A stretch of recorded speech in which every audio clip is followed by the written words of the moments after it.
The police who done destroy people's lives by defaming them and doing all kind of things is sending out a warning about defamation under Commissioner Chantal Knowles. It says, think before you post. Libel is a crime. Know the penalties.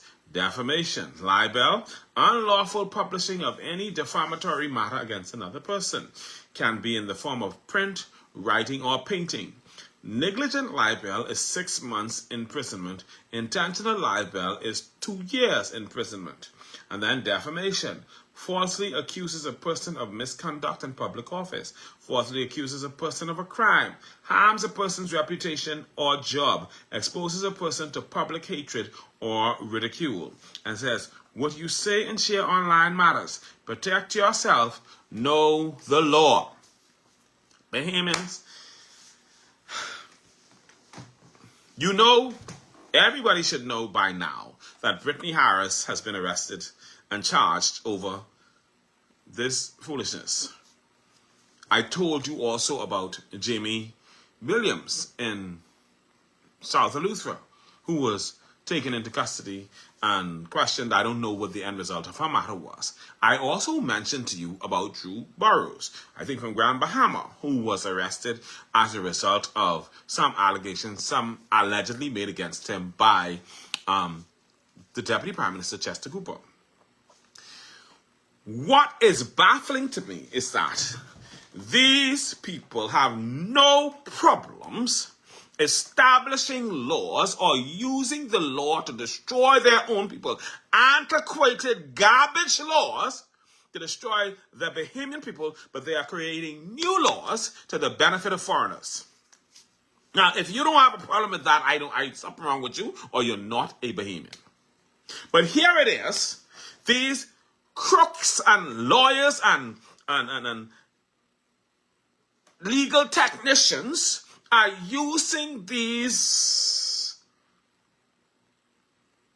statutes, garbage statutes, outdated statutes, antiquated statutes, to torture and take advantage of and manipulate the Bahamian people into silence because they don't want the people of the Bahamas to speak the truth about what's been going on with them as it relates to the poor, irresponsible, careless, failing governance that has been perpetrated against them by those who are supposed to lead and protect us. And so they have no problems having the Commissioner of Police and her goons send out this crap to intimidate the Bahamian people into silence. And you know what's sad about that? That people continue to vote these suckers in and give them this power that they ought not to have. Watch this. The laws that they're putting against you is not the same for them. They can still make allegations against you and get away with it. How many times has the Royal Bahamas Police Force itself not put people's pictures on posters, slandered their names, destroyed their characters, caused people to lose their job, failed them, made their lives miserable with these posters? And there's no consequence for it. There's no fixing the person's life back. There's no resolving the issue. There's no trying to address the matter. There's no making things better for the person. They lose their jobs. They lose their livelihoods. Their names are slandered. It's a hot mess. And you have the guts and the gall to send this crap out?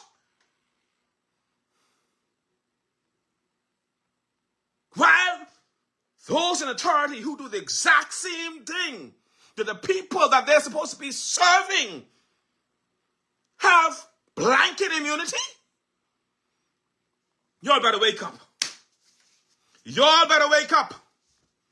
Watch it. How many of you know of someone who, they may be a family member, a friend, somebody related to someone you know, who picture wound up on a poster from the police?